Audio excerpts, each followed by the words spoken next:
Salut à tous, c'est Pang de la chaîne, bienvenue sur cette vidéo qui aujourd'hui va parler d'essai. Alors, cette notion elle peut sembler assez intéressante étant donné que c'est un mot qu'on utilise souvent. Essaye de faire ceci, essaye de faire cela, qui ne tente rien à rien, etc. etc. Et vous savez que très souvent, et moi le premier, hein, on utilise cette idée de dire, bah, il ne faut pas essayer, il faut faire. Même dans Star Wars, ils le disent. Et on sait à quel point Yoda, il blague pas. C'est un mec, il est sérieux et déter. Donc, cette notion, n'essaie pas fait, a un impact qui est assez intéressant parce qu'on l'observe en hypnose de rue, on l'observe en hypnose de scène, on l'observe dès qu'on commence à faire des pré-tests en cabinet. Essaie de plier ton bras, plus tu essaies, moins tu arrives. Bah, la notion d'essai est très souvent associée à l'échec. C'est pour cette raison, en tout cas, moi jusqu'à présent, c'est pour cette raison que je l'utilise, je l'exploite, et que je prends le temps de dire, ah bah, peut-être repense ce mot-là, utilise plutôt le mot faire plutôt qu'essayer. Pour autant, pour moi, dans mes écrits, je fais des essais. Et je suis quelqu'un qui fait des tests, donc des essais. Et donc, il y a toujours une espèce d'ambiguïté entre il ne faut pas essayer mais faire.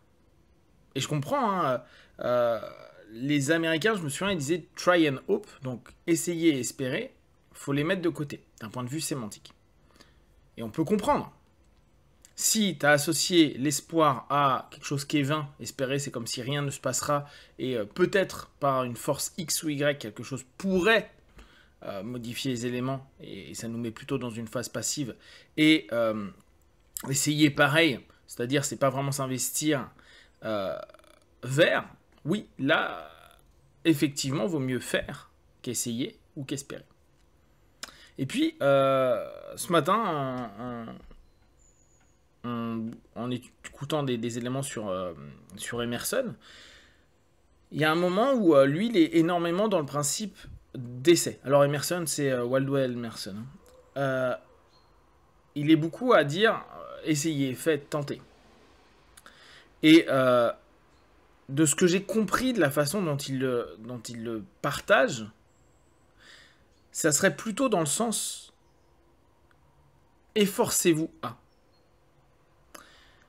Et dans ce cas-là, je pense que même si aujourd'hui, pour avoir beaucoup assimilé, essaie à éviter parce que ça pourrait emmener à un échec, dire à quelqu'un efforce-toi de faire, d'agir, d'oser, etc., etc., peut complètement modifier le principe de l'essai. L'essai n'est plus juste un test sans qu'il y ait une intention, mais une force qu'on va orienter vers. Et pour nous, en hypnose, PNL, accompagnement, psycho, etc., ça serait l'intention. J'essaye, mais quelle est l'intention que tu as derrière?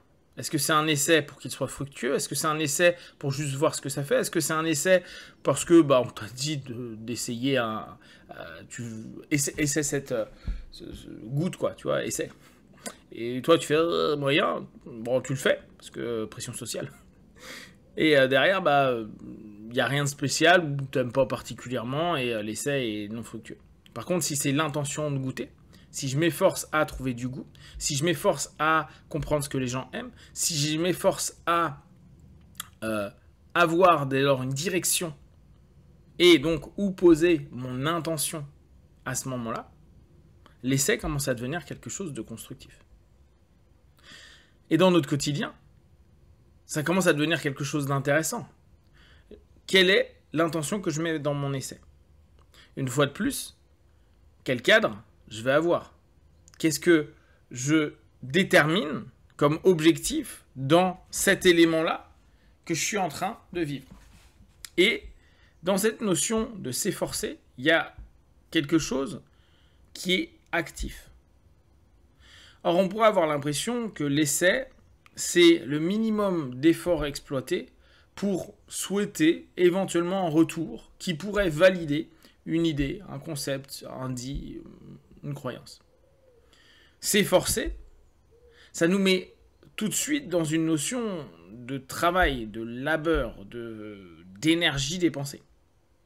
S'efforcer, c'est autant une idée énergivore que une idée qui nous montre qu'on est dans une sensation de mouvement.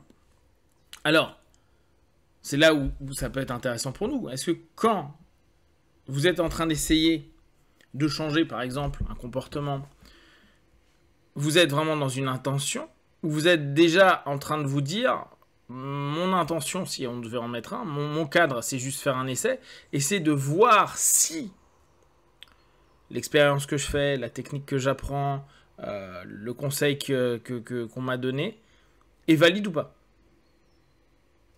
Mais absolument pas d'obtenir quelque chose. Et là, on commence à avoir, nous, dans l'accompagnement, et pour nous-mêmes, hein, cette ambivalence qui devient intéressante, parce que, est-ce que mon essai, c'est juste pour voir? Bah, j'essaye. Ou est-ce que l'intention et l'orientation qu'on a est, j'essaye, et si ça marche pas là, bah, je trouverai un autre chemin, parce que je veux vraiment y aller. Donc, c'est pas une attente d'un retour passif. C'est une détermination d'un objectif. On reprend nos gros classiques d'hypnose, PNL et tous les travaux d'accompagnement un peu récents. Et on va aller se dire, ok, j'ai une route, je vais avoir un feedback. Alors pour les PNListes, hein, on est dans du TOT. Tester, opérer un changement, tester, partir, exit. Cette notion, c'est vraiment j'essaie. Mais j'essaie parce que j'aimerais arriver déjà à mon objectif. Maintenant, ça ne fonctionne pas.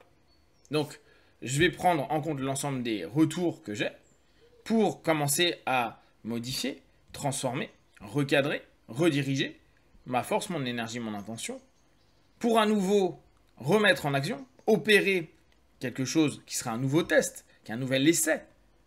Mais toujours avec cet élément déterminé qu'on a, c'est-à-dire l'obtention d'un succès, d'une réussite, d'une avancée, d'un pas, de tout ce que vous pouvez mettre derrière. Et une fois que c'est fait, on peut se dire que l'essai est fructueux, et donc c'est devenu même quelque chose qu'on a fait, vu que ça a été validé. Donc l'expérience est vécue, ressentie, perçue, etc. Dès lors, pour moi, la question est comment vous allez percevoir les essais. Et qu'est-ce que vous attendez? Est-ce que vous attendez qu'il y ait une force extérieure et à nouveau, on est dans le ça. Ça va changer, ça va avancer, j'espère que ça va marcher.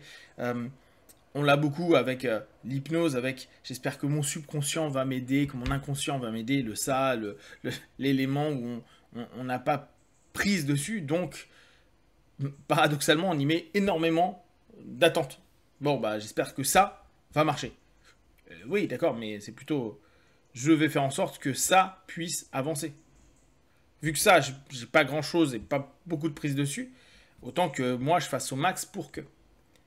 Et dès lors, ramener et personnaliser, et remettre, personnaliser le mot, et pas juste, remettre au centre la personne entière et volontaire, et en acte de décision, en volonté d'assumer l'effort, on revient dessus, s'efforcer pour obtenir le résultat plutôt que d'attendre qu'une suggestion, qu'une transe, qu'un mouvement oculaire ou qu'un tapping ou n'importe quel autre élément puisse être un essai fructueux, mais plutôt faire en sorte que c'est un essai fructueux. Et dès lors, on revient, on fait un peu notre boucle, sur si c'est je fais en sorte que, bah, est-ce que faire en sorte que l'essai soit bon, c'est pas justement ce qu'on disait au départ, n'essaie pas, fais. Bon, si vous avez des réponses ou des questions, partagez-les sur Facebook, YouTube, j'y répondrai le plus rapidement possible. Et comme d'habitude, de tout ce que je propose, ne prenez que ce qui est bon et juste pour vous tester, observer, analyser et conclure. Puis voilà, ciao.